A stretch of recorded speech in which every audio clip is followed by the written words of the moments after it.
বিগত কয়েকদিন ধরে টানা বৃষ্টি চলছে, থামার কোনো নামগন্ধ নেই। গাঙ্গেয় পশ্চিমবঙ্গ যে নিম্নচাপ তৈরি হয়েছে সেখানে তা বর্তমানে সরে উত্তর ছত্তিশগড়ে অবস্থান করছে।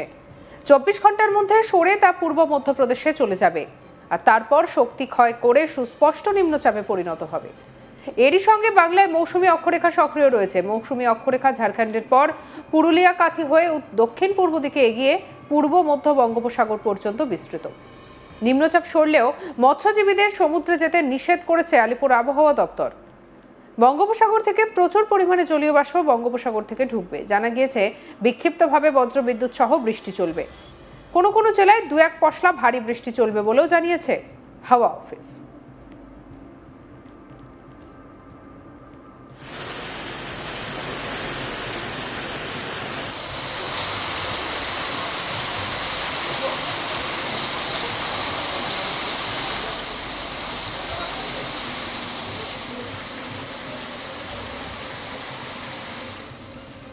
দক্ষিণবঙ্গের জেলাগুলিতে সোম ও মঙ্গলবার বৃষ্টি কিছুটা বাড়তে পারে।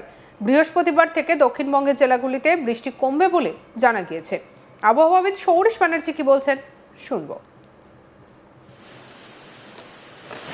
যে গভীর নিম্নচাপটা তৈরি হয়েছিল বর্তমানে সেটা উত্তর ছত্তিশগড় সংলগ্ন ঝাড়খণ্ডের কাছাকাছি অবস্থান করছে, অর্থাৎ অনেকটা দূরে সরে গেছে এবং এটা আরও পশ্চিমের দিকে সরে যাবে ক্রমশ পূর্ব মধ্যপ্রদেশের দিকে। তবে মৌসুমী অক্ষরেখা দক্ষিণবঙ্গের ওপর দিয়েই রয়েছে বর্তমানে এবং সেই সাথে বঙ্গোপসাগর থেকে জলীয় বাষ্পের প্রবেশ বেশি রয়েছে, ফলে বৃষ্টিপাত কিছুটা হয়তো কমবে। তবে 2-1 জায়গায় স্থানীয়ভাবে ভারী বৃষ্টির সম্ভাবনা আগামী 4-5 দিনের মধ্যে কন্টিনিউ করবে দক্ষিণবঙ্গে। বিশেষ করে 26 তারিখে যদি বলা হয়, উত্তর দক্ষিণ 24 পরগনা, পুরুলিয়া এই জেলাগুলোয় স্থানীয়ভাবে 2-1 জায়গায় ভারী বৃষ্টির সম্ভাবনা রয়েছে। প্রধানত দক্ষিণবঙ্গে 26 তারিখ অর্থাৎ আজ হালকা থেকে মাঝারি ধরনের বৃষ্টিপাতের সম্ভাবনা, 2-1 জায়গায় বজ্রবিদ্যুতের সম্ভাবনা রয়েছে। 27 তারিখে কিছুটা কমবে আরও, তবে হালকা থেকে মাঝারি ধরনের বৃষ্টি 27 তারিখেও কন্টিনিউ করবে। 28-29 তারিখ আবার সামান্য একটু বাড়ার সম্ভাবনা রয়েছে বৃষ্টিপাত। 2-1 জায়গায় ভারী বৃষ্টির সম্ভাবনা রয়েছে 28 তারিখ নাগাদ, বিশেষ করে পূর্ব পশ্চিম বর্ধমান, বীরভূম, মুর্শিদাবাদ, নদিয়া এই জেলাগুলো 2-1 জায়গায়। 29 তারিখে 2-1 জায়গায় ভারী বৃষ্টির সম্ভাবনা থাকছে মেনলি উত্তর দক্ষিণ 24 পরগনা, নদিয়া, হুগলি, পূর্ব বর্ধমান, বাঁকুড়া এই জেলাগুলো 2-1 জায়গায় ভারী বৃষ্টির সম্ভাবনা থাকছে 29 তারিখে। অন্যান্য জেলাগুলো মাঝারি ধরনের বৃষ্টিপাতের সম্ভাবনা থাকবে 28 থেকে 29-এর মধ্যে। 30 তারিখে কিছুটা কমবে আবার, তবে বীরভূম, মুর্শিদাবাদ এই জেলাগুলো 2-1 জায়গায় স্থানীয়ভাবে ভারী বৃষ্টির সম্ভাবনা 30 তারিখেও কন্টিনিউ করছে। অন্যান্য জেলাগুলো হালকা থেকে মাঝারি বৃষ্টির সম্ভাবনা থাকবে 30 তারিখে। বৃষ্টিপাত তারপরে দক্ষিণবঙ্গে কিছুটা কমে যাবে। 31 তারিখ থেকে বৃষ্টিপাত দক্ষিণবঙ্গে কম থাকার সম্ভাবনা। কলকাতা পার্শ্ববর্তী অঞ্চলের জন্য আগামী 24 ঘন্টায় কয়েক পশলা বৃষ্টিপাতের সম্ভাবনা রয়েছে, মেনলি হালকা থেকে মাঝারি ধরনের বৃষ্টিপাতই থাকবে কলকাতা পার্শ্ববর্তী অঞ্চলে। 28 থেকে 29-এ গিয়ে কলকাতা পার্শ্ববর্তী অঞ্চলে বৃষ্টিপাতের পরিমাণ কিছুটা বাড়ার সম্ভাবনা রয়েছে। মাঝারি ধরনের বৃষ্টিপাতের সম্ভাবনা, কয়েক পশলা বৃষ্টির সম্ভাবনা থাকবে। মৎস্যজীবীদের জন্য আগামী 2 দিন সমুদ্রে দমকা হাওয়া থাকার কারণে সমুদ্রে যেতে নিষেধ করা হয়েছে। যেটা জলীয় বাষ্পের প্রবেশ যথেষ্ট বেশি রয়েছে, সেই সাথে আমাদের যেটা মৌসুমী নিম্নচাপ অক্ষরেখা এখনো দক্ষিণবঙ্গের ওপর দিয়েই রয়েছে এবং এর যা পজিশন, যেটা মৌসুমী নিম্নচাপ অক্ষরেখার পজিশন দক্ষিণবঙ্গের জন্য ফেভারেবল রয়েছে, যে কারণে 28 থেকে 29 তারিখ মৌসুমী নিম্নচাপ অক্ষরেখার প্রভাবে এবং জলীয় বাষ্পের প্রবেশ বঙ্গোপসাগর থেকে বেশি থাকার কারণে বৃষ্টিপাত বাড়ার সম্ভাবনা রয়েছে।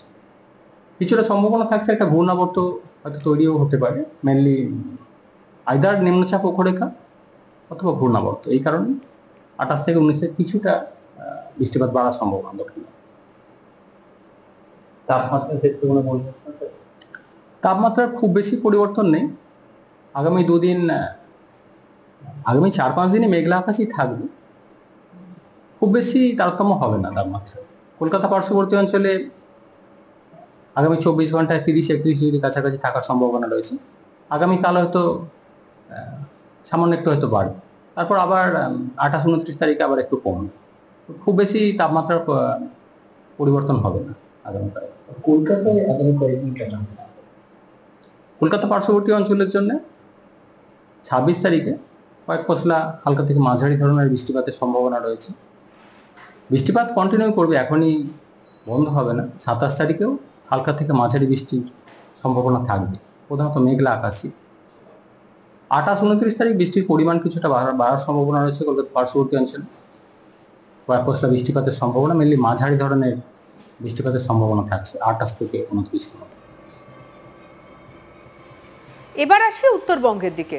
উত্তরবঙ্গে রবিবার বৃষ্টির পরিমাণ অনেকটা বাড়বে, অতি ভারী বৃষ্টির সতর্কতা রয়েছে। সোমবার পর্যন্ত বিক্ষিপ্তভাবে ভারী বৃষ্টি চলবে। মঙ্গলবার এবং বুধবার থেকে বৃষ্টির পরিমাণ কমবে বলে জানিয়েছে আবহাওয়া দপ্তর। বৃহস্পতিবার থেকে ফের উত্তরবঙ্গের জেলাগুলিতে ভারী বৃষ্টির সম্ভাবনা বাড়বে। কি বলছেন আবহাওয়াবিদ সৌরিশ বন্দ্যোপাধ্যায়, শুনব।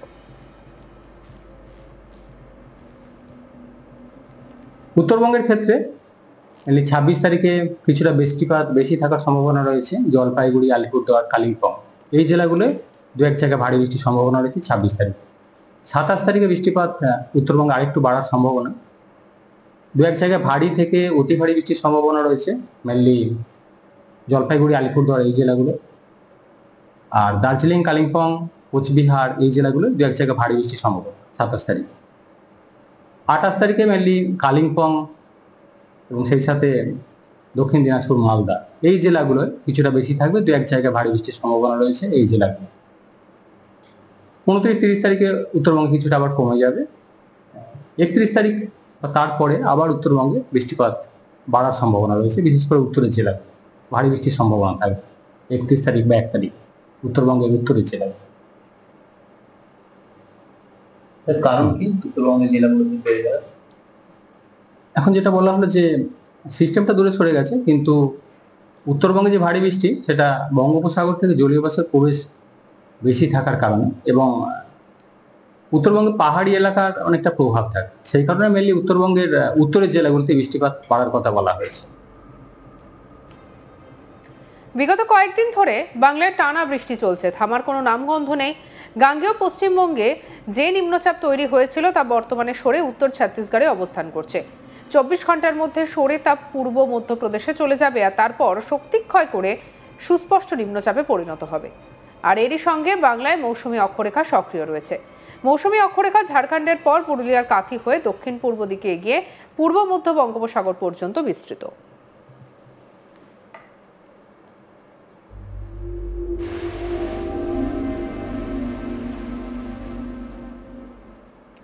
সঙ্গে রাখুন আজ তাক বাংলার ইউটিউব চ্যানেলকে। অন্যান্য খবরের জন্য লাইক, কমেন্ট, শেয়ার, সাবস্ক্রাইব করতে ভুলবেন না।